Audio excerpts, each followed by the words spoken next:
This popped up the other day, and I thought it was really good. We haven't had a time to wedge this one in here, but great news for the Beavs heading into the start of the season, right? Oh?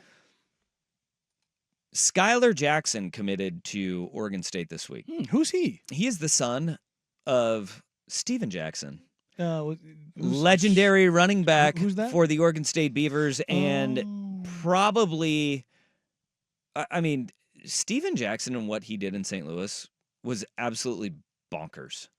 I mean, just was it 8 consecutive 1,000-yard seasons that Steven Jackson had as a member of the Rams? Absolutely nuts. And Skylar Jackson doesn't come in as a 5-star running back or a 4-star. He's a 3-star running back. He's a 14th rated prospect out of the state of Nevada this year. But I look at when you have a program in such flux as Oregon State is, where there's so much unknown, when you are able to bring back those legacy guys, and you hold on to those legacy guys, and that says a lot about the connection that the Beavs have made with their alumni and their most notable alumni, and that staying power, right? It still means a whole hell of a lot to the guys that played there. That, Skylar Jackson isn't jumping at the offer that he had from, the other Pac-2 school, Washington State, or, trying to maybe stay in state and go to UNLV, which is on the up and coming. He is not this highly touted, heralded recruit, but keeping those guys is so important for a program, especially when you're in a transition period, right? Yeah. I mean, you look at on a completely different level where, Alex Molden was a legacy guy for the Oregon Ducks. And when Elijah Molden came out of Westland High School, everybody's like, oh, yeah, he's going to go to Oregon. He's going to go to Oregon. But it was the stability of Chris Peterson. It was the program up at Washington, the trajectory of where things were going. There was some flux in what was happening in Eugene. And one of those legacy guys, his kid went to a rival, right? Oops. And it worked out great for Elijah Molden. Oregon obviously is still in a really damn good place where they're at right now, and they were able to, sturdy the ship and through some rough waters. But the fact of the matter was that was an in-state guy that was really good, a legacy guy.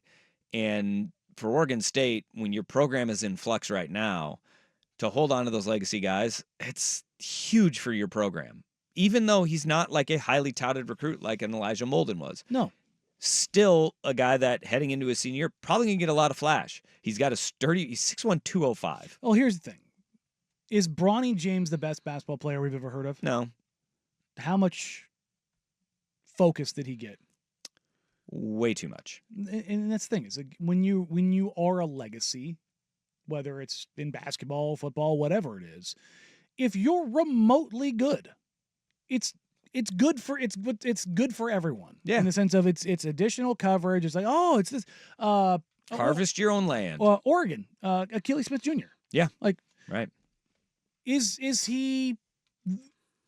I've seen recruiting services rate him very highly, and I've seen some other services are like he's more Bronny James in the sense of like he probably. There's been I think a few have given him some 5 stars, and I'm like, maybe let's stop that little train a little TBD. bit.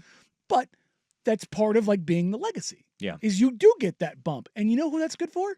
It's good for the program. Good for the program. Good for the player. It's good for it's good for everyone. So being able to keep those guys, the one that immediately came to mind is Frank Gore. His kid went to Southern Miss. Like, how the hell does Frank Gore Jr. go to Southern Miss?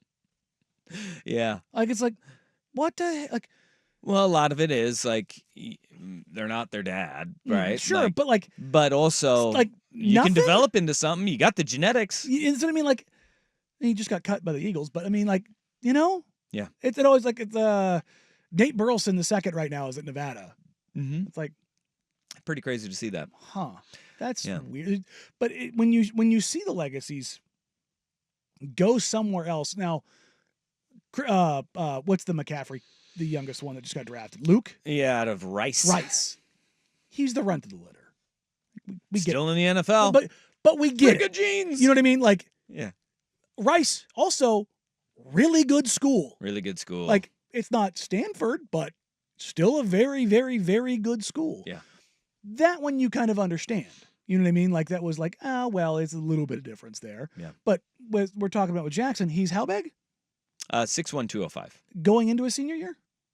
Yeah. Yeah, he'll be fine. He'll be okay. Got a good little frame on him. Now, he's not Brandon Jacobs, but, Yeah. who is? Yeah, who is 6'3", 238-pound high school running back on coke. That story's still...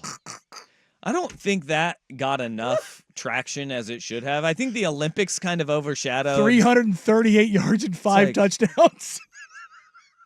And all because he was walking through the gym and the guy who played there the year before was like, hey, man. You want to try that white girl? And he's like, okay. Few bumps before you turn a few kids into some bumps. Whoa. I'll be right back. I got to go take one more quick dump. Yeah, he was sprinting to the end zone, not because he wanted to score, because he had a crap. There's another Molden, too. Josiah Molden at Westland. Good God. I'm proliferating everywhere. He is a monster. Monster. Corner, too. For Anthony Newman, who you will hear on the pregame show coming up on Saturday, right here on the Fan. He came up, picked up his media credential today. I said, how the line's looking, Q? He said, we're going to be good. Yeah. You got a really good program up there, Westland High School. Good job.